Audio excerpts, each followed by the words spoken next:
What's good, folks? It's RFG back at it, and this is going to be a very short video, straight and to the point. My last video that I put out was regarding the information on the insectoid demons that dwell in a layer of inner earth.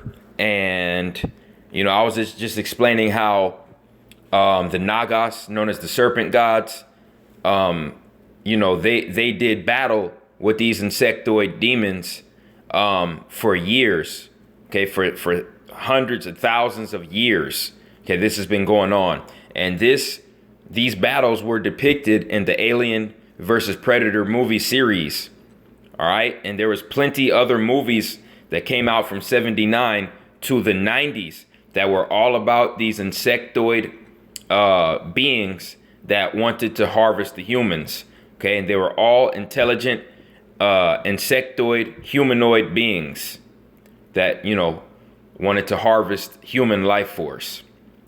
All right. Now, what I'm going to say is there are Bible verses, okay, for all the Bible toters out there, because like I explained before, the Bible is nothing but the Zionists' plan. All right. The Zionists stole the wisdom of the earth from the indigenous tribes all over the earth. Let me repeat. The Zionists, okay, their descendants or their ancestors basically robbed ancient artifacts, okay, and very powerful artifacts from these indigenous cultures. And these artifacts held the knowledge, all right, that was put into pieces of the Bible. Okay. So you have altered information from the Gnostics. You have altered information from the Kemetic book of life and the Kemetic book of death. And then you have information that's coming from archaeological, ancient, indigenous artifacts. Okay. And it describes what's going to take place on the earth when certain ages end and other ages begin. Okay? We're going towards an end of an age. Okay? Which means souls are going to have an opportunity to leave the earthly realm or to stay trapped here for another couple thousand years. All right? So when you look at this particular Bible verse that I'm going to touch on, it is Revelation 9. Okay, it is Revelation 9. All right, so everybody who calls my work pseudo, everybody who wants to call my last video pseudo, I highly advise you to look at Revelation 9 in your good book. And it's going to show you the locusts and tribulation. All right. The locusts and tribulation. Let's see what it has to say. Okay, right here. The fifth angel sounded his trumpet, and I saw a star that had fallen from the sky to the earth. The star was given the key to the shaft of the abyss. When he opened the abyss, smoke rose from it like smoke from a giant furnace. The sun and sky were darkened by the smoke from the abyss. And out of the smoke, locusts came down on the earth and were given power like that of scorpions of the earth. They were told not to harm the grass of the earth or any plant or tree, but only those people who didn't have the seal of God on their foreheads. Okay, I'm about to break this shit down. This is how you know the God of the Bible is a goddamn insectoid parasite. All right. This is how you know the God of the Bible is a goddamn insectoid parasite. You know why? Because he's giving them the commands. When these locusts are getting ready to be summoned from a layer of inner earth. All right. Who's the locust commander? The commander of these insectoids is the fucking God of the Bible. People, are you realizing this? It says it right here. They were told not to harm the grass of the earth or any plant or tree, but only those people who did not have the seal of God on their foreheads. So the being that's giving these insectoid locusts, these insectoid demons, who's giving them their commands? It's the God of the Bible. It's their master. He summoned them from a layer of inner earth. People, y'all better wake the fuck up. They were not allowed to kill them, but only to torture them for 5 months.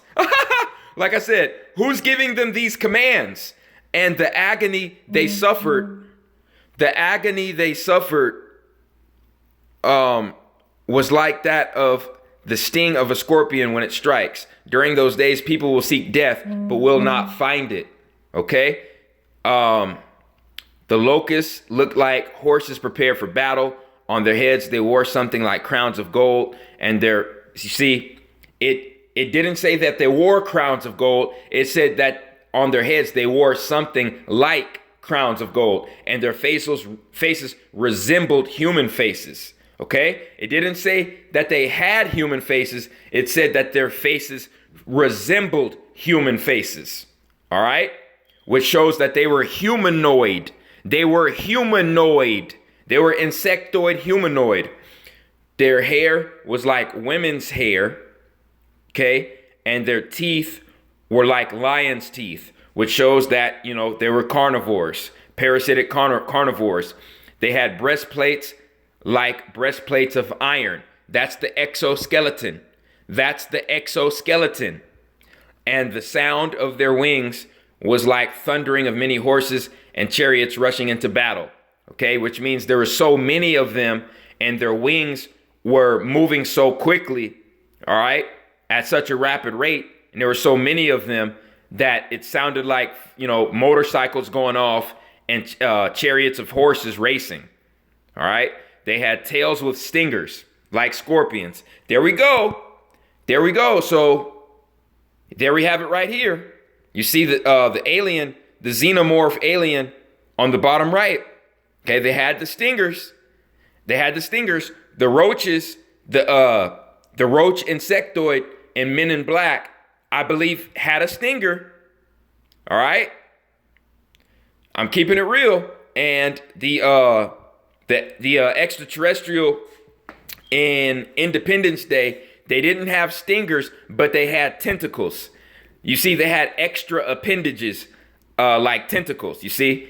And when they talk about the crown-like structure on the head, you see, look at the insectoid in Independence Day on the bottom of the picture. You see a really enlarged crown-like structure on the head. You see that's shown in the Bible, man. That's shown in the Bible. All you Bible toters can't call this information pseudo. You can't call this fucking information pseudo. And when you really look at it, when you really look at this verse from an unbiased perspective, this is proof positive that the God of the Bible is in control of these fucking insectoid demons. He's giving them the orders and they're listening. So what does that tell you, people? That he's their master.